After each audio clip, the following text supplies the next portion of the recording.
اعوذ باللہ من الشیطان الرجیم بسم اللہ الرحمن الرحیم یا ایہا الذین آمنوا کونوا قوامین بالقسط شہداء للہ ولو علی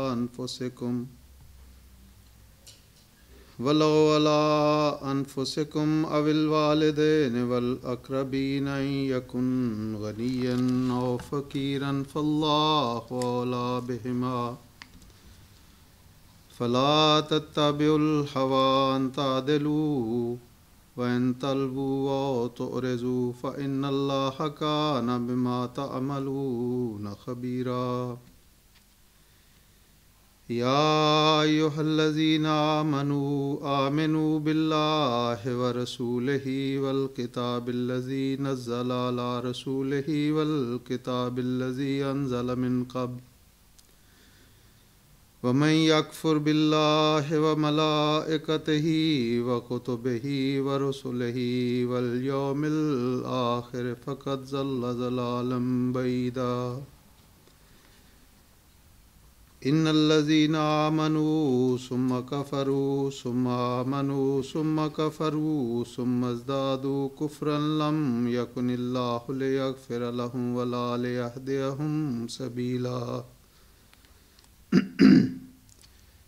بشر المنافقین بأن لهم عذابا علیما الذین یتخذون الکافرین اولیاء من دون المؤمنین ایبتغون عندهم العزة فإن العزة لله جميعا وقد نزل عليكم في الكتاب أن إذا سمعتم آيات الله يكفر بها ويستهزأ بها فلا تقعدوا معهم حتى يخوضوا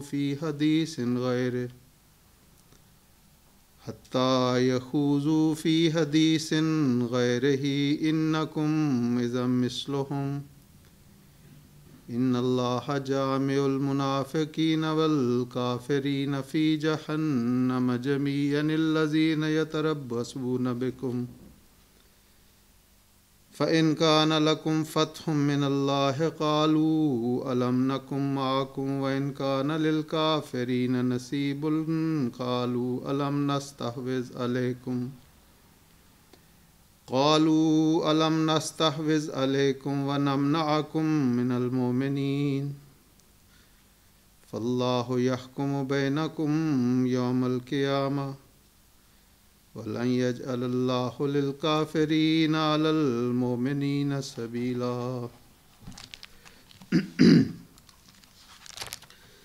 آج کے درس کے لیے خاکسار نے سورہ نساء کے ایک رکوع کا انتخاب کیا ہے۔ یہ آیت 136 سے لے کے اور 142 تک ہے سورہ نساء کی۔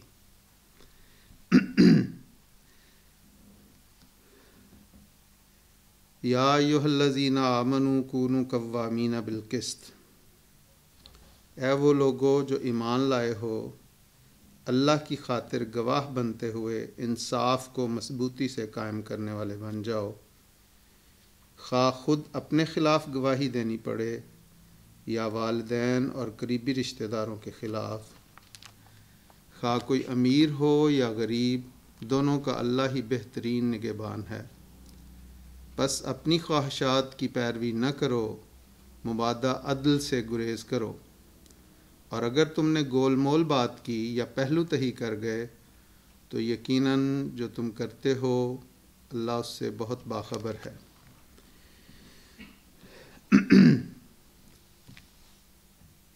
ہر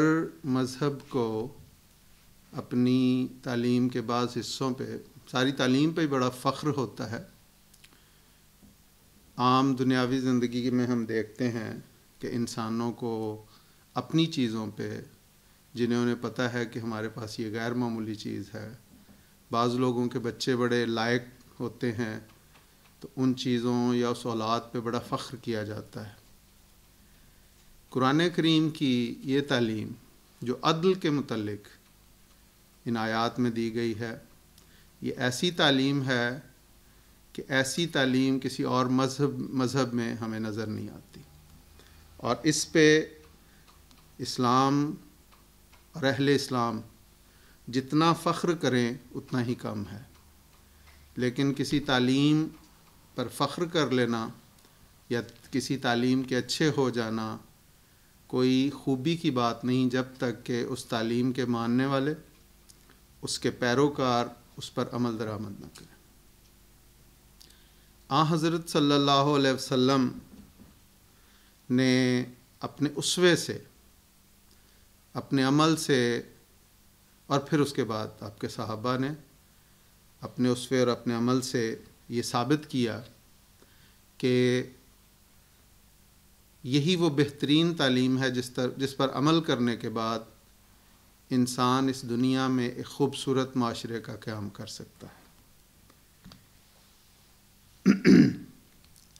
عیسائی بعض اوقات حضرت خلیفۃ مسیح اول رضی اللہ تعالیٰ عنہ نے اس آیت کے تحت یہ نقطہ بھی بیان کیا ہے کہ عیسائی بعض اوقات یہ اعتراض کر دیتے ہیں کہ دیکھیں اسلام میں تو جھوٹ بولنے کی بھی اجازت دی گئی ہے، اور بعض احادیث کو وہ بیان کرتے ہیں جن کی اگر تشریح کی جائے تو اس میں بالکل اس بات کا رد ہو جاتا ہے کہ کہیں پہ بھی جھوٹ بولنے کی اجازت نہیں دی گئی، لیکن بہرحال ان کا یہ اعتراض ہے کہ اسلام میں جھوٹ بولنے کی اجازت دی گئی۔ حضرت خلیفۃ مسیح اول رضی اللہ تعالیٰ عنہ نے ان آیات کی روشنی میں اس اعتراض کو رد فرمایا اور فرمایا قرآن کریم تو اس حد تک سیدھی اور صاف اور کھری بات کرنے کا حکم دیتا ہے کہ وہ بات خواہ اپنے نفسوں کے خلاف ہو، اپنے والدین اور اپنے قریبی رشتہ داروں کے خلاف ہو، فرمایا سیدھی اور سچی اور صاف بات کی جائے۔ حضرت مسیح موعود علیہ الصلوۃ والسلام نے ہمیں ایک بڑا زبردست یہ گر عطا فرمایا کہ قرآن کریم خدا تعالیٰ کا کلام ہے، اس میں کسی قسم کی کجی، کسی قسم کا نقص اس میں موجود نہیں، کیونکہ پہلی آیت میں فرمایا لا ریب فیہ، کہ اس میں کسی قسم کا کوئی شبہ ہو ہی نہیں سکتا، اور حضور علیہ الصلاۃ والسلام نے فرمایا کہ اسلام کے بنیادی جو ماخذ ہیں ان میں سب سے بنیادی، سب سے پہلی چیز خدا تعالیٰ کا یہ کلام قرآن کریم ہے، جس کی حفاظت کا خدا تعالیٰ نے خود وعدہ فرمایا تھا، اور جو آج سے 1400 سال پہلے جس طرح نازل ہوا اسی طرح آج بھی وہ قائم ہے۔ اور فرمایا کہ بعض لوگ احادیث کی بنا پہ بعض اعتراض کرتے ہیں اسلام پہ، انہیں یہ یاد رکھنا چاہیے کہ احادیث کا معیار قرآن ہے،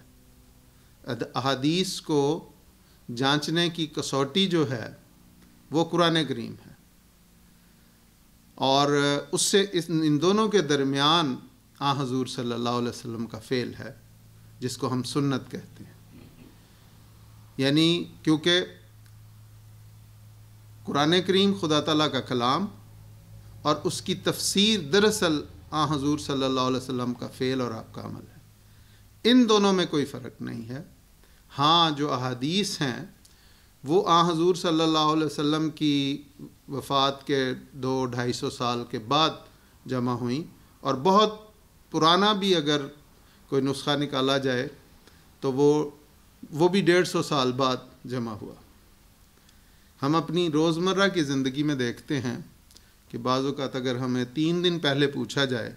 کہ بھائی صاحب آپ نے صبح ناشتے میں کیا کھایا تھا تو یہ بھی یاد نہیں ہوتا۔ تو 150 سال جس میں قریباً 5 یا 6 نسلیں گزر جاتی ہیں، اس کے بعد جو احادیث جمع کی گئیں، اگرچہ ہم اس کو قدر کی نگاہ سے دیکھتے ہیں اور ہم مانتے ہیں کہ وہ خدا تعالیٰ کے رسول کی باتیں ہیں، لیکن ان کو ہم قرآن کریم یا سنت پر حاکم مقرر نہیں کر سکتے۔ ہاں ان احادیث کو جانچنے کے لیے قرآن کریم اور خدا تعالیٰ کے رسول کی سنت حاکم ہے۔ جو احادیث قرآن کریم اور سنت کے مطابق ہوں گی وہ ہمارے لیے قابل قبول ہیں۔ اگر بظاہر کوئی حدیث ہمیں قرآن اور سنت سے ٹکراتی نظر آئے تو ہم اس کی کوئی توجیہ کرنے کی کوشش کریں گے، کوئی تعویل کرنے کی کوشش کریں گے۔ اگر وہ تعویل ہو جائے تو بہت اچھا، لیکن اگر نہیں ہوتی اور قرآن اور سنت کے واضح خلاف ہے تو ہم اسے ماننے کو تیار نہیں۔ حضرت مسیح موعود علیہ الصلوۃ والسلام نے بھی اسی آیت کے مطابق فرمایا کہ اس آیت میں چونکہ واضح طور پر صاف اور کھری بات کا حکم دیا گیا ہے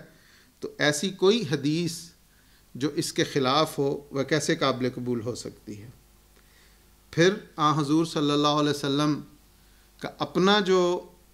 فعل اور بعض مستند احادیث میں جو حضور صلی اللہ علیہ وسلم کا اپنے اقوال موجود ہیں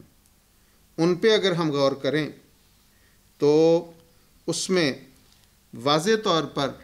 یہ نظر آتا ہے کہ حضور صلی اللہ علیہ وسلم نے جھوٹ کی بہت سختی سے ممانعت فرمائی۔ ایک حدیث میں آتا ہے کہ حضور صلی اللہ علیہ وسلم نے بعض چیزوں کی طرف توجہ دلائی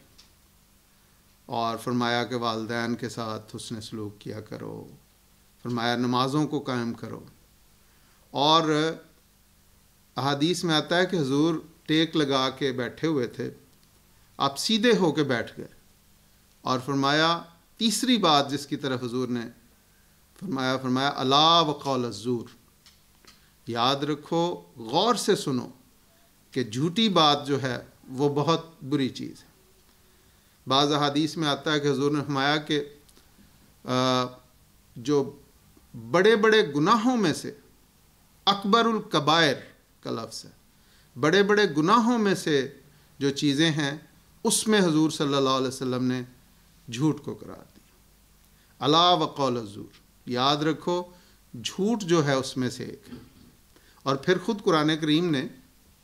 ایک اور موقع پہ فرمایا کہ جھوٹ کو صرف عام نہیں بیان فرمایا بلکہ فرمایا فَاجْتَنِبُوا الرِّجْسَ مِنَ الْأَوْثَانِ وَاجْتَنِبُوا قَوْلَ الزُّورِ، کہ جو بتوں کا گند ہے، بتوں کی پلیدگی ہے، اس سے بھی بچو، اور ساتھ فرمایا وَاجْتَنِبُوا قَوْلَ الزُّورِ، جو جھوٹی بات ہے اس سے بھی۔ تو یہ وہ احکامات ہیں جو سچائی کو قائم کرنے کے لیے، انصاف کو قائم کرنے کے لیے اللہ تعالیٰ نے بیان فرمائے اور اللہ کے رسول نے اپنے عمل سے اور پھر اپنے قول سے اس کو ثابت فرمایا۔ بڑی مشہور انصاف کے چونکہ عدل کی بات ہو رہی ہے تو اس میں خاص طور پہ فرمایا کہ خواہ وہ بات تمہارے نفسوں کے خلاف، اپنی جان کے خلاف۔ انسان کو چند ہی چیزیں بہت پیاری ہوتی ہیں نا، ایک اس کو اپنا آپ بہت پیارا ہوتا ہے، لوگ اس پہ بڑا فخر کرتے ہیں، خود پسند لوگ ہوتے ہیں، اپنے آپ کو بہت زیادہ پسند کرنے والے، یا اپنے والدین سے انسان بہت زیادہ محبت کرتا ہے، اور یا کچھ قریبی عزیز ہوتے ہیں جس میں اس کی اولاد ہے، اس کی بیوی بچے ہیں، اس کے اور بہن بھائی ہیں جو بہت قریبی ہیں۔ تو یہاں پہ قرآن کریم نے اس امر کی طرف خاص طور پہ ان رشتوں کو بیان فرما کے کہہ دیا کہ ان کے یہ بھی اگر کوئی غلط بات کریں، یہ بھی کوئی، تو تمہیں کہیں گواہی دینی پڑے تو سچی گواہی دو، خواہ ان کے خلاف جاتی ہو۔ اسی لیے بڑی مشہور حدیث ہے کہ کسی خاتون نے چوری کی اور حضور کے بہت محبوب صحابی کے بچے حضرت اسامہ حضور کے پاس آئے اس کی سفارش کرنے، تو حضور نے بڑی سختی کے ساتھ اس کا رد فرمایا اور فرمایا کہ پہلی قومیں اسی لیے تباہ ہو گئیں کہ بڑے لوگ جب غلطی کرتے تھے تو انہیں چھوڑ دیا جاتا تھا، اور جب چھوٹے لوگ غلطی کرتے تھے تو انہیں سزا دی جاتی تھی۔ حضور نے فرمایا کہ اگر فاطمہ بنت محمد یعنی میری بیٹی بھی اگر چوری کرتی تو اسے بھی وہی سزا ملتی جو اس عورت کو مل رہی۔ تو یہاں پہ اور اسی طرح اور کئی واقعات ہیں جس میں حضور صلی اللہ علیہ وسلم نے بڑی ناراضگی کا اظہار کیا، خواہ حضور کے بہت قریبی پیارے عزیز دوست احباب رشتہ دار تھے، لیکن اگر غلطی کی تو اس پہ سرزنش فرمائی۔ اس لیے انسان کے لیے بہت بڑا امتحان یہ ہوتا ہے، اور میں سمجھتا ہوں کہ بہت بڑا ابتلاء اس وقت ہوتا ہے جب اسے سچ بولنا ہو اور اپنے خلاف، اپنے عزیز و اقارب، اپنے والدین کے خلاف دینی پڑے گواہی۔ پھر اسی آیت کا اگلا حصہ جو ہے وہ بڑا خوبصورت ہے، اس کو اگر اس کے ساتھ ہم ملائیں، فرمایا ان یکن غنیا و فقیرن فاللہ اولی بہ۔ انسان بعض اوقات کہ اس کا ترجمہ یہ ہے کہ خواہ کوئی امیر ہو یا غریب، دونوں کا اللہ ہی بہترین نگہبان ہے۔ اب اس مضمون کو سچائی کے ساتھ، عدل کے ساتھ، گواہی کے ساتھ لے کے آئے کہ انسان بعض اوقات اس ڈر سے کہ میں یہ گواہی دوں گا تو یہ تو بہت بڑا امیر آدمی ہے، وہ میرے خلاف ہو جائے گا، اور بعض اوقات یہ کہ انسان یہ سوچتا ہے کہ میری یہ گواہی دینے سے اس شخص کو بہت بڑا نقصان ہو سکتا ہے، وہ پہلے ہی غریب ہے۔ تو فرمایا اس میں ان دونوں باتوں کا رد کیا کہ یہ سوچیں جو ہیں کہ کوئی بہت بڑا امیر ہے تو تمہارے تعلقات اس سے خراب ہو جائیں گے، اس لیے اگر گواہی اس کے خلاف دو گے تو تمہارے تعلقات اس کے خراب ہو جائیں گے اور تمہیں نقصان ہوگا، یا تم غریب ہو جاؤ گے۔ اور دوسرا یہ کہ اگر کوئی شخص ایسا ہے کہ اس کے خلاف گواہی دینے سے اسے نقصان ہوگا اور اس کے غریب ہونے کا امکان ہے، تو یہ دونوں سوچیں یا تینوں قسم کی سوچیں جو ہیں وہ قابل قبول نہیں ہیں۔ فرمایا فاللہ اولی بہما، اللہ تعالیٰ بہترین نگہبان ہے۔ تم تو نہ تمہارا علم کامل، نہ تم مستقبل کے بارے میں جانتے ہو، نہ تمہارے اختیار میں کچھ ہے، مستقبل کے فیصلے اللہ کے اختیار میں ہیں۔ اور فرمایا کہ اللہ ان دونوں کا بہترین نگہبان ہے، تمہارا کام ہے کہ سچی گواہی دو، تمہیں اس سے پریشان نہیں ہونا چاہیے۔ اگر تم خدا کی خاطر، خدا کی رضا کی خاطر کرتے ہو تو یہ ایسی بات ہے جو اللہ کو پسند ہے۔ اور پھر اس کے ساتھ اگلا حصہ فرمایا فلا تتبعوا الہوی ان تمیلوا ان تعدلوا، کہ اپنی خواہشات کی پیروی نہ کرو، مبادا عدل سے گریز کرو۔ پہلے کہا کہ رشتہ دار ہوں، پھر کہا کہ ایسے تعلقات ہوں جو بڑے بڑے امراء کے ساتھ ہیں۔ اب یہاں پہ ایک اور چیز لے آئے کہ ہوا، حضرت خلیفۃ المسیح اول رضی اللہ تعالیٰ فرماتے ہیں کہ ہوا جو ہے محبت کے لیے بھی آتا ہے، کہ خاص دلی محبت کسی کے ساتھ ہو تو انسان بعض اوقات ایسی محبت میں گرفتار ہوتا ہے جس کی وجہ سے وہ اس کے خلاف بات نہیں کر سکتا، اس کے خلاف گواہی دینی پڑے تو انسان ڈرتا ہے۔ اور اس لیے فرمایا کہ اس قسم کی جو دنیاوی خواہشات ہیں ان سے بھی تمہیں گریز کرتے ہوئے عدل کے ساتھ بات کرنی چاہیے، اور یہ نہ ہو کہ تم عدل کے خلاف بات کر لو۔ فرمایا وَإِن تَلْوُوا أَوْ تُعْرِضُوا فَإِنَّ اللَّهَ كَانَ بِمَا تَعْمَلُونَ خبیر، اگر تم گول مول بات کرو گے یا پہلو تہی کرو گے، بڑا خوبصورت الفاظ ہیں کہ تلوو میں کہا کہ بعض اوقات انسان کوئی ایسی بات کر دیتا ہے کہ اسے پتہ ہوتا ہے لیکن کسی کو بچانے کے لیے ایسا اظہار کرتا ہے کہ اس میں بات واضح نہیں ہوتی، اس بات کے دو پہلو نکل سکتے ہیں، اور اس طرح اس بات کا اظہار کرتا ہے کہ جس کے ساتھ اس کے تعلقات ہیں اس کو وہ نقصان نہ پہنچا سکے، ایسے انداز میں اس بات کو بیان کرتا ہے۔ فرمایا کہ یہ بھی قول سدید کے خلاف ہے، یہ بھی سیدھی اور کھری بات کے خلاف ہے۔ یا بعض اوقات انسان کو علم ہوتا ہے اور وہ اعراض کر جاتا ہے، نہیں جی میں تو اس میں نہیں آنا چاہتا، مجھے تو رہنے ہی دیں، میں تو اس میں نہیں پڑھتا۔ تو فرمایا یہ بھی حق اور دیانت کے خلاف ہے۔ اس لیے اور فرمایا کہ جو تم کرتے ہو اللہ تعالیٰ اسے اچھی طرح باخبر ہے، تمہاری نیتوں، تمہارے ایک ایک ذرے سے وہ واقف ہے۔ تو اس لیے یہاں پہ خاص طور پہ اس امر کی طرف توجہ دلائی۔ پھر فرمایا یا ایھا الذین آمنوا آمنوا باللہ ورسولہ، اے لوگو جو ایمان لائے ہو اللہ اور اس کے رسول پر ایمان لے آؤ، اور اس کتاب پر بھی جو اس نے اپنے رسول پر اتاری، اور اس کتاب پر بھی جو اس نے پہلے اتاری تھی، اور جو اللہ کا انکار کرے اور اس کے فرشتوں کا اور اس کی کتابوں کا اور اس کے رسولوں کا اور یوم آخر کا، تو یقیناً وہ بہت ہی دور کی گمراہی میں بھٹک چکا۔ اب اس میں بھی بڑی خوبصورت بات ہے، صرف یہ نہیں فرمایا کہ قرآن کریم جو اس رسول پر تعلیم نازل ہوئی ہے اس کو تم مانو، اس کو اختیار کرو، اس پر عمل کرو، بلکہ فرمایا جو اس سے پہلے رسول آ چکے ہیں، جو وہ کتابیں لے کے آئے، تمہارا کام ہے کہ ان پہ بھی ایمان لو۔ اس سے پہلے جتنے رسول آئے، واحد اسلام ایسا واحد مذہب ہے جس نے پہلے انبیاء کی صداقت پر بھی، ان کے صادق ہونے پر مہر ثبت کی ہے، ان کی تعلیم کے سچے ہونے پر مہر ثبت کی ہے، اور یہ صرف قرآن کریم کو یہ سعادت حاصل ہے، اسلام کو یہ فخر حاصل ہے کہ اس نے اپنے سے پہلے مذاہب کی صداقت کو بیان کیا۔ اور کیوں نہ ہوتا،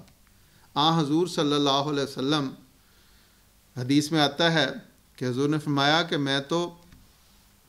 حضور صلی اللہ علیہ وسلم کو اللہ تعالیٰ نے خاتم النبیین بنایا، نبیوں کی مہر جتنے پہلے انبیاء گزر چکے ان کی بھی صداقت پر مہر حضور صلی اللہ علیہ وسلم نے لگائی، اور قرآن کریم میں 20 جگہ پر یہ تعلیم موجود ہے۔ اور آئندہ بھی جو بھی نبی آئے گا وہ صرف اور صرف حضور صلی اللہ علیہ وسلم کی نبوت کے تابع ہو کر آ سکتا ہے، جس پر آپ کی مہر لگے گی وہی آ سکتا ہے۔ تو یہاں پر حضور صلی اللہ علیہ وسلم چونکہ خاتم النبیین تھے، نبیوں کی مہر تھے، نبیوں کو سچا کرنے والے تھے، نبیوں کے سردار تھے، تو کسی سردار سے یہ توقع نہیں کی جا سکتی کہ وہ اپنے پیروکاروں یا اپنے ماتحت یا اپنے سے کم لوگوں کو اگنور کر دے، ان کا خیال نہ رکھے۔ اس لیے قرآن کریم کے لیے یہ لازمی تھا کہ وہ اپنے سے پہلی تعلیمات کی صداقت کا اعلان کرتا، اور آخری تعلیم تھی، اس لیے یہ ایسا ہوا۔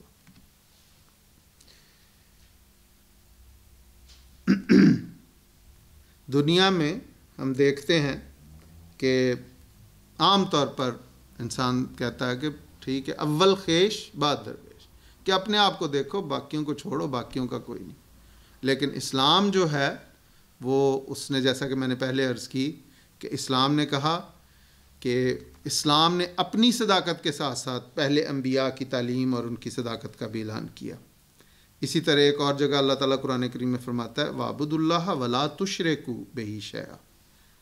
یہاں پہ چونکہ اللہ تعالیٰ کی عبادت کی بات ہو رہی ہے تو فرمایا اللہ کی عبادت کرو اور اس کے ساتھ کسی کو شریک نہ ٹھہراؤ، اور فرمایا وَبِالْوَالِدَيْنِ إِحْسَانًا وَبِذِي الْقُرْبَى وَالْيَتَامَى وَالْمَسَاكِينِ وَالْجَارِ ذِي الْقُرْبَى وَالْجَارِ الْجُنُبِ وَالصَّاحِبِ بِالْجَنبِ وَابْنِ السَّبِيلِ وَمَا مَلَكَتْ أَيْمَانُكُمْ۔ تو اللہ تعالیٰ کی جو فرمایا یہاں جو اوپر ہے کہ یا ایھا الذین آمنوا باللہ ورسولہ، اللہ اور اس کے رسول پر ایمان کی دوسری جگہ یہ تشریح فرمائی کہ صرف یہ نہیں ہے کہ اللہ کو مان لو اور اللہ کے رسول کو مان لو بس، بلکہ اس تعلیم کو اختیار کرنے کے بعد بہت ساری ذمہ داریاں، بہت سارے فرائض انسان پہ واجب ہو جاتے ہیں۔ جیسے میں نے کہا کہ فرمایا کہ پہلی بات یہ ہے کہ اللہ کی عبادت کرو اور اس کے ساتھ کسی کو شریک نہ ٹھہراؤ، اور اتنا باریک یہ بیان ہے کہ اللہ کے ساتھ شریک ٹھہرانا، اور اس میں خاص طور پہ بعض اوقات ہم اپنی روزمرہ کی زندگی میں ان چھوٹی چھوٹی باتوں کا خیال نہیں رکھتے، جو پچھلی آیت میں میں نے عرض کی تشریح میں کہ جھوٹ بھی دراصل شرک ہی ہے، اسی لیے اس کو رجس الاوثان کے ساتھ، کہ بتوں کی پلیدگی کے ساتھ اس کو ملایا، کہ انسان بعض اوقات جھوٹ اس لیے بولتا ہے کہ اپنے آپ کو بچانے کے لیے، یا دوسرے کی نظر میں اپنا مقام گرنے سے بچنے کے لیے، یا دوسرے سے ڈر کے، تو یہ بھی دراصل اللہ تعالیٰ کے مقابلے پہ کسی اور کو کھڑا کیا جا رہا ہے۔ ڈرنا تو اللہ تعالیٰ سے چاہیے،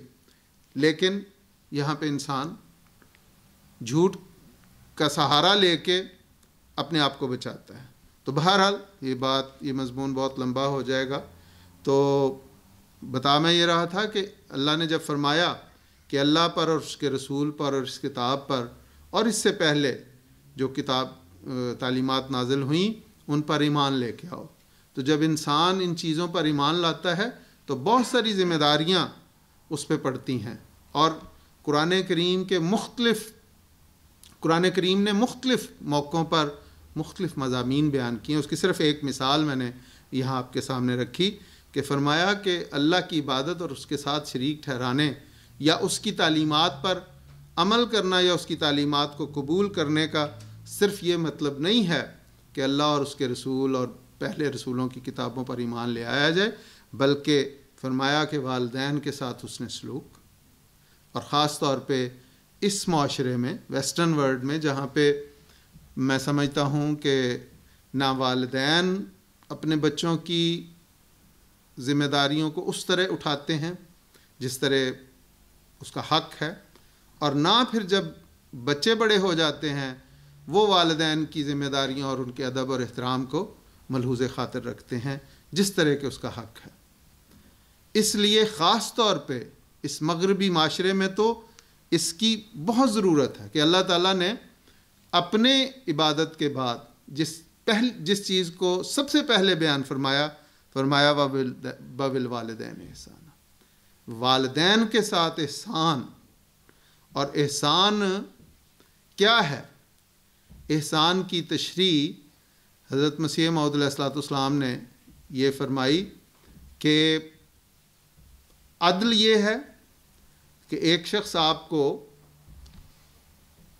ایک چائے کی پیالی پلاتا ہے، تو آپ بھی جواباً اسے چائے کی ایک پیالی پیش کرتے ہیں، تو یہ عدل ہے۔ لیکن احسان یہ ہے کہ جب آپ کو موقع ملے تو آپ اس چائے کی پیالی کے ساتھ کچھ بسکٹ رکھ دیں، کچھ مٹھائی پیش کر دیں۔ حضرت خلیفۃ المسیح رابع رحمہ اللہ مجھے یاد ہے یہ فرمایا کرتے تھے، خاص طور پہ پاکستان کے ماحول کو مد نظر رکھ کے، گرمیوں کے ماحول کو مد نظر رکھ کے، کہ وہاں پہ دیہڑی دار آتے ہیں، مزدور آتے ہیں، لیبر آتے ہیں، گھروں میں کنسٹرکشن ہو رہی ہوتی ہیں، کئی کام ہو رہے تھے، باہر دھوپ میں وہ کام کر رہے ہوتے ہیں، اور شدید دھوپ ہوتی ہے، اور وہ اینٹوں کو پانی لگا رہے ہیں، مسالہ بنا رہے ہیں، اینٹیں اٹھا کے چھت پہ، وہاں پہ تو اس طرح کی سہولتیں نہیں ہیں جس طرح اس دنیا میں، اس ویسٹرن ورلڈ میں ہے۔ تو حضور فرمایا کرتے تھے کہ عدل تو یہ ہے کہ ایک مزدور کی دہاڑی جو ہے، جو اس کی ڈیلی ویجز ہیں، وہ اگر 100 روپیہ ہے، آپ نے اسے دینا ہی دینا ہے، لیکن اگر گرمیوں کے موسم کو مد نظر رکھتے ہوئے آپ انہیں 1-2 دفعہ ٹھنڈا پانی یا شربت پلا دیتے ہیں، دوپہر کے وقت کوئی کھانا کھلا دیتے ہیں، تو یہ عدل ہے، یہ احسان ہے۔ تو یہ ہے احسان۔ تو اسلام نے تو نہ صرف احسان بلکہ اس سے بھی اگلا ایک مرحلہ ہے، فرمایا وَإِيتَاءِ ذِي الْقُرْبَى، کہ لوگوں کے ساتھ اس طرح کا سلوک کرو کہ وہ گویا جس طرح تم اپنے قریبی رشتہ داروں سے۔ پچھلی آیت میں نے عرض کی کہ انسان اپنے قریبی رشتہ داروں کی وجہ سے بڑے بعض اوقات جھوٹ بول دیتا ہے، بعض اوقات عدل سے ہٹ جاتا ہے، تو ان سے تو ممانعت فرمائی، لیکن جو جذبہ محبت، جو جائز جذبہ محبت اپنے رشتہ داروں کے ساتھ ہے، فرمایا ویسا اگر تم دوسروں کے ساتھ کرتے ہو تو یہ حقیقی اسلامی تعلیم ہے۔ اور پھر فرمایا یتامہ کا خیال رکھنا، مساکین کا خیال رکھنا، اپنے پڑوسی کا خیال رکھنا، فرمایا جو آپ کے ساتھ بیٹھا، والجار ذی القربیٰ، ایسا رشتہ دار جو آپ کے قریب بھی ہے، ول جار الجنب، اور فرمایا جو آپ کے ساتھ ایسا کوئی دوست بیٹھا ہے جو آپ کا واقف ہے، اور ول صاحب بالجنب، آپ کے ساتھ کوئی ایسا شخص بیٹھا جسے آپ جانتے نہیں ہیں، وابن السبیل، اور مسافر، یہ سارے وہ لوگ، اور وما ملکت ایمان، اس زمانے میں جو ملکت ایمان، اس کی لمبی تشریح ہے، یہاں میں نہیں جاؤں گا، اس مضمون کو نہیں چھیڑوں گا، کہ جو جنگوں میں غلام اور لونڈیاں، ان اسلامی جنگوں میں، ان مذہبی جنگوں میں جن میں وہ لے کے آتے تھے اور اسلام کے ساتھ، مسلمانوں کے ساتھ ویسا ہی سلوک کرتے تھے، ان کی بچے، ان کے مرد، ان کی عورتیں پکڑی جاتی تھیں مسلمانوں کی، تو انہیں وہ غلام اور لونڈیاں بنا لیتے تھے، تو اس معاشرے کے حساب سے، اس رواج کے مطابق اسلام نے بھی وقتی طور پہ اجازت دی کہ یہ ایسا کرتے ہیں تو تم بھی ایسا کرو، لیکن کہا کہ ان لوگوں کے ساتھ بھی تمہارا سلوک عدل، احسان اور ایتاء ذی القربیٰ والا ہونا چاہیے۔ تو یہ وہ تعلیمات ہیں جس کی قرآن کریم اگر ان پہ عمل کیا جائے گا تو تب ہم کہلائیں گے کہ ہم نے اسلام اور اس کے رسول کی تعلیم اور پہلے رسولوں کی تعلیم پر عمل کیا۔ حضرت خلیفۃ المسیح اول رضی اللہ تعالیٰ عنہ ملائکہ کی تشریح اس آیت میں جو ہے، وَمَن یکفر باللہ وملائکتہ وکتبہ ورسلہ، کہ جس نے اللہ کا، فرشتوں کا، کتابوں کا، رسولوں کا اور یوم آخرت کا انکار کیا، فرمایا کہ وہ یقیناً بہت ہی دور کی گمراہی میں بھٹک چکا ہے۔ اس میں حضرت صاحب فرماتے ہیں ملائکہ کے کفر سے مراد یہ ہے کہ جو انسان کے اندر بعض نیکی کی تحریکات پیدا ہوتی ہیں، جب انسان ان کا انکار کرتا ہے تو وہ دراصل وہ بھی، یا اس کے خلاف جب چلتا ہے تو وہ بھی ملائکہ کا انکار ہے۔ ابھی حضرت صاحب نے غالباً 2-3 ہفتے پہلے کسی نے حضرت خلیفۃ المسیح رابع رحمہ اللہ کی کتاب کیا ہے وہ، revelation, rationality, knowledge and truth کے حوالے سے ایک سوال کیا کہ حضور اس میں حضرت خلیفۃ المسیح رابع رحمہ اللہ نے لکھا ہے کہ جو انسان کے دل میں جو خیال پیدا ہوتے ہیں وہ بھی الہام ہی کی ایک قسم ہے۔ تو حضرت صاحب نے بڑی تفصیل کے ساتھ دس ویک ود حضور میں اس مضمون کو بیان فرمایا، اور حضور میں اس میں سائنسدانوں کے دلوں میں پیدا ہونے والی مختلف ایجادات کا خیال، اسی طرح نیک لوگوں کے دلوں میں پیدا ہونے والے خیالات، ان سب کو حضور نے فرمایا یقیناً بالکل ٹھیک بات ہے، اور وہ خیالات جو ہیں اس کا میں کل ایسے ہی پڑھ رہا تھا تو حضرت یوسف کے واقعے میں، ابھی وہ جب بچے تھے تو ان کو جب ان کے بھائی لے کے جا رہے تھے اور وہاں پہ جب انہوں نے ان کو کنویں میں پھینکنا چاہا تو وہاں پہ قرآن کریم کہتا ہے کہ ہم نے اس کو آگاہ کیا کہ یہ جو ہے تم ان کو اس سے آگاہ کرو گے، تو حالانکہ اس وقت ان کی عمر بہت تھوڑی 6, 7, 8 سال کے تھے، لیکن قرآن کریم کہتا ہے کہ ہم نے الہام کیا، تو وہ دراصل یہی وہ چیز ہے کہ جو دل میں بعض نیک خیالات پیدا ہوتے ہیں وہ اللہ تعالیٰ کی طرف سے چکے ہوتے ہیں، ہر چیز اللہ تعالیٰ کے اختیار میں ہے، اس لیے وہ بھی دراصل انسان کے دماغ میں اچانک جو ایک چیز آتی ہے وہ بھی اللہ تعالیٰ کے فضل سے، وہ بھی الہام ہی کی ایک صورت ہے۔ بہرحال سب کب تک ہے وقت؟ 10 منٹ اب، ٹھیک ہے، یعنی 6 بجے ختم کرنا نا، ٹھیک ہے۔ اس آیت میں جو میں نے ابھی اس کا غالباً ترجمہ رہ گیا تھا وہ میں کر دیتا ہوں۔ اللہ تعالیٰ فرمایا اے لوگو جو ایمان لائے ہو، اللہ اور اس کے رسول پر ایمان لے آؤ، اور اس کتاب پر بھی جو اس نے اپنے رسول پر اتاری، اور اس کتاب پر بھی جو اس نے پہلے اتاری تھی، اور جو اللہ کا انکار کرے، اس کے فرشتوں کا اور اس کی کتابوں کا اور اس کے رسولوں کا اور یوم آخر کا، تو یقیناً وہ بہت ہی دور کی گمراہی میں بھٹک چکا۔ آگے فرمایا ان الذین آمنوا ثم کفروا ثم آمنوا ثم کفروا، یقیناً وہ لوگ جو ایمان لائے پھر انکار کر دیا، پھر ایمان لائے پھر انکار کر دیا، پھر کفر میں بڑھتے چلے گئے، اللہ ایسا نہیں کہ انہیں معاف کر دے اور انہیں راستے کی ہدایت دے۔ یہ غالباً دو خطبے پہلے حضرت صاحب نے پچھلے سے پچھلے خطبے میں بڑی زبردست بڑی تفصیل کے ساتھ اس اعتراض کو رد فرمایا جو قرآن کریم پر اور اسلام پر ہوتا ہے کہ قتل مرتد کی سزا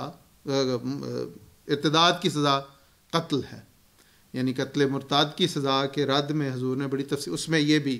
آیت ہے، اور یہ بنیادی حیثیت کی آیت ہے کیونکہ اس میں صاف اللہ تعالیٰ فرماتا ہے ان الذین آمنوا ثم کفروا، جو لوگ ایمان لے آئے پھر انہوں نے کفر کیا ثم آمنوا، تو اگلا تو سٹیپ آنا ہی نہیں چاہیے تھا۔ جب وہ ایمان لانے کے بعد کفر میں چلے گئے تو ان کی تو فوراً گردن کٹ جانی چاہیے تھی۔ اگلا سٹیپ کیسے آ گیا ثم آمنوا، پھر میں ثم کفروا، پھر وہ کافر ہو گئے، ثم ازدادوا کفرا، پھر وہ اپنے اس کفر میں بڑھتے چلے گئے۔ تو کہاں پہ ہے حضور صلی اللہ، اور بہت سارے کفر میں حضور صلی اللہ علیہ وسلم کی عہد مبارک میں بھی کئی لوگوں نے ارتداد اختیار کیا۔ حضور کا اپنا ایک جو کاتب وحی تھا، اس نے جب حضور صلی اللہ علیہ وسلم لکھوا رہے تھے تو جب وہ خاص طور پہ وہ اس کے منہ سے وہ ایسا تسلسل تھا، جیسے میں نے کہا کہ بعض اوقات انتشار رحمت ہوتی ہے۔ مجھے اللہ تعالیٰ کے فضل سے کوئی 4 دفعہ یا 5 دفعہ قادیان جانے کا اتفاق ہوا ہے، موقع ملا ہے، سعادت ملی ہے۔ قادیان میں جہاں خدا کا نبی گزرا، 100 سال ہونے کے باوجود، 150 سال ہونے کے باوجود، آج بھی وہاں پہ وہ اس فضا میں ایک غیر معمولی کشش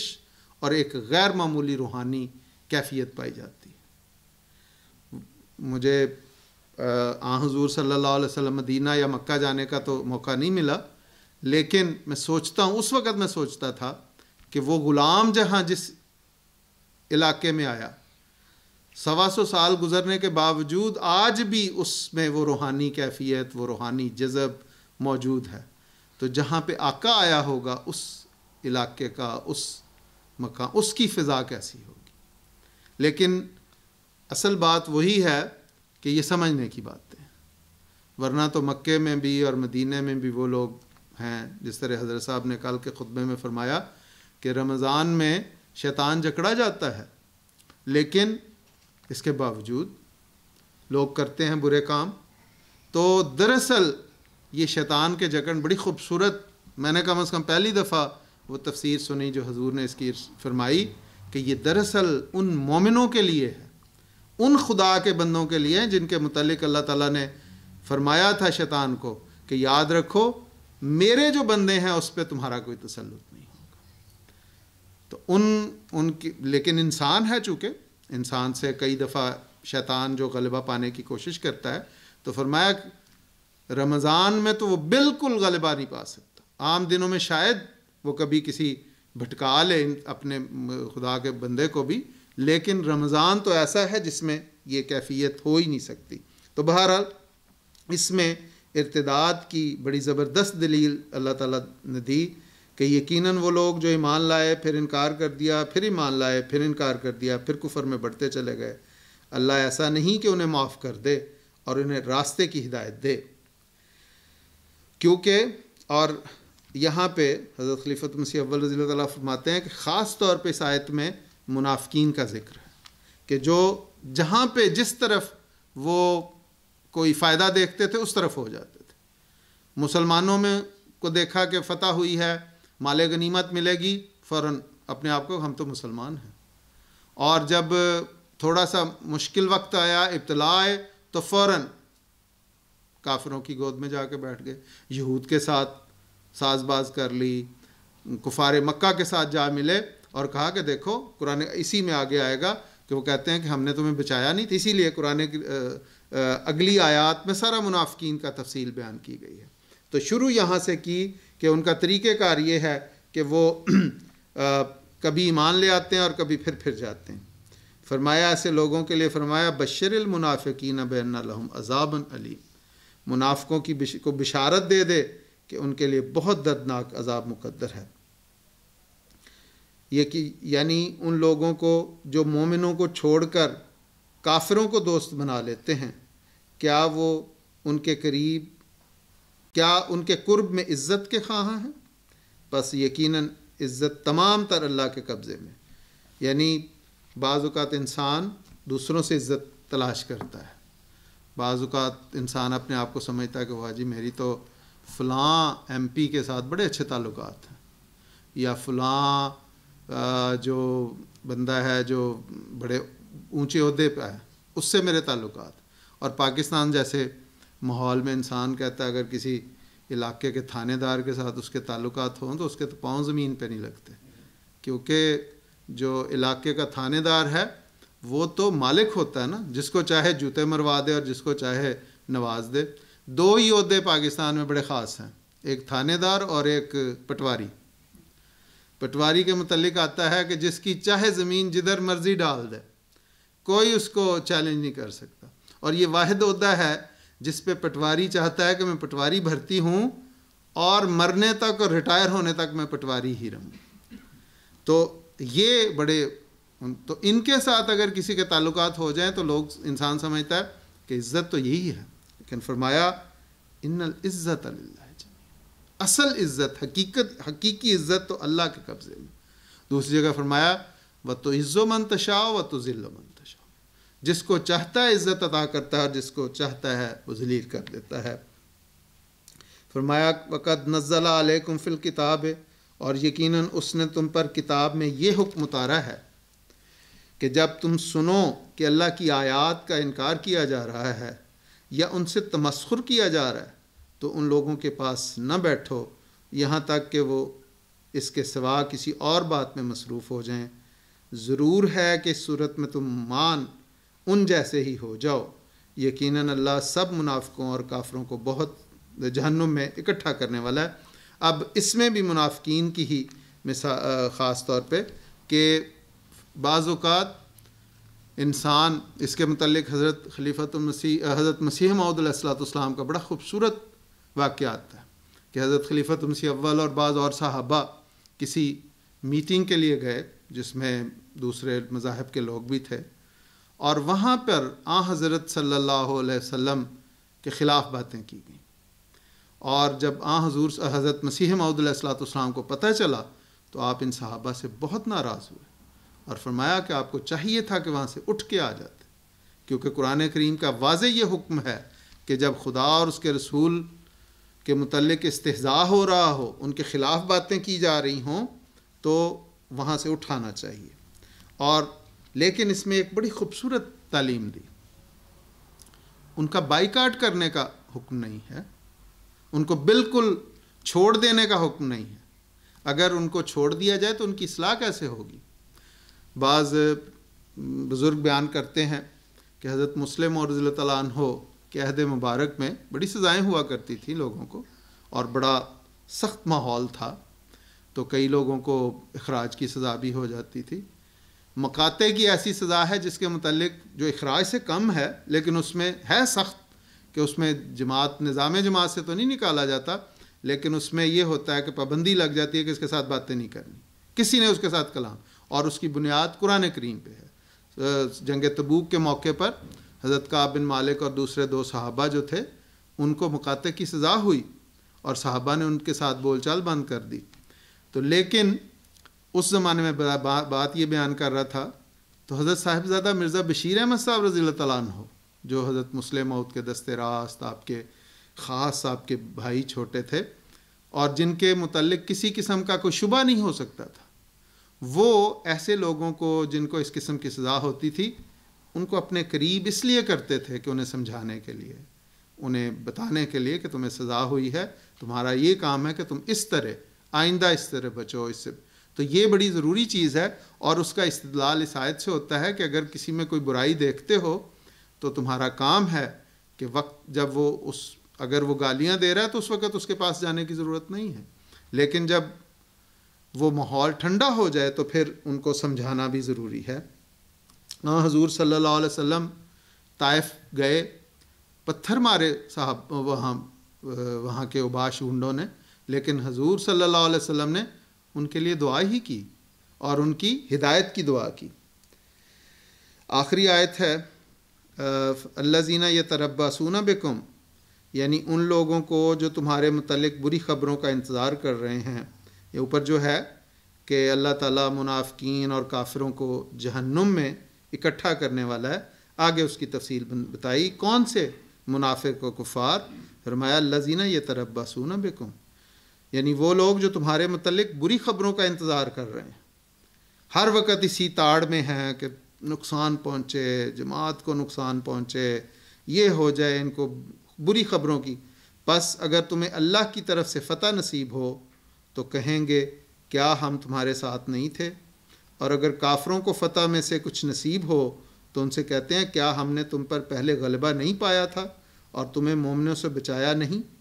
بس اللہ ہی قیامت کے دن تمہارے درمیان فیصلہ کرے گا اور اللہ کافروں کو مومنوں پر کوئی اختیار نہیں دے گا. یہ بڑی زبردست آیت ہے. آخری حصہ جو ہے کہ وَلَن يَجْعَلَ اللَّهُ لِلْكَافِرِينَ عَلَى الْمُؤْمِنِينَ سَبِيلًا، کہ اللہ تعالیٰ کبھی بھی مومنوں پر کفار کو غلبہ عطا نہیں کرتا. یہ بڑی پکی اور سچی بات ہے. اور حضرت مسیح موعود علیہ الصلوۃ والسلام فرماتے ہیں کہ قرآن کریم کا یہ پکا وعدہ ہے کہ وہ مومن کا حامی و ناصر ہوتا ہے، مفتری کا ہرگز حامی نہیں ہوتا. ایسا فرمایا ایسا ہرگز نہیں ہوگا کہ کافر مومن پر راہ پاوے. اللہ مومنوں پر کافروں کو راہ نہیں دیتا، یعنی غلبہ نہیں دیتا. اللہ کبھی بھی اپنے پاک بندوں کو ذلیل نہیں کرتا. تو یہ اتنا واضح وعدہ ہونے کے باوجود ہم دیکھتے ہیں کہ ساری دنیا میں مسلمان ذلیل و خوار ہو رہے ہیں، ہر جگہ شکست کھا رہے ہیں. یہ اس بات کی دلیل ہے کہ وہ مومن نہیں ہے. اگر وہ مومن ہوں تو اللہ کا یہ وعدہ جو ہے وہ سچا ہے. اور اس کی وجہ یہ ہے کہ خدا تعالیٰ نے اس زمانے کی ہدایت کے لیے، اس زمانے کے ایمان کی تکمیل کے لیے حضرت محمد مصطفیٰ صلی اللہ علیہ وسلم کے فرزند کامل، آپ کے روحانی فرزند، آپ کے غلام صادق کو دنیا کی ہدایت کے لیے بھیجا. اور ان تمام قرآنی اور حدیث میں بیان پیش گوئیوں کے مطابق حضرت مسیح موعود علیہ الصلوۃ والسلام تشریف لائے اور آپ کے بعد خلافت کا ایک غیر معمولی اور نہایت نعمتوں سے بھرا ہوا سلسلہ جاری فرمایا. لیکن یہ بدقسمت اس سے منکر، اس لیے ہر جگہ ذلیل و خوار ہو رہے ہیں. اور اللہ تعالیٰ اس کے مقابلے پہ جماعت کو دن دگنی اور رات چوگنی ترقی عطا کرتا چلا جا رہا ہے. جس نے مسیح موعود علیہ الصلوۃ والسلام کی جماعت کو مانا، جس نے اس خلافت کے دامن کو پکڑا ہے، وہ اس دنیا میں بھی کامیاب و کامران ہو گیا اور آخرت میں بھی یقیناً وہ اللہ تعالیٰ کے قرب حاصل کرنے والا ہوگا. اللہ تعالیٰ ہم سب کو خلافت کے مطیع و فرمانبردار، اس کے ادنا خدام میں شامل کیے رکھے اور حقیقی مومن بننے کی ہمیں توفیق عطا فرمائے. وآخر دعوانا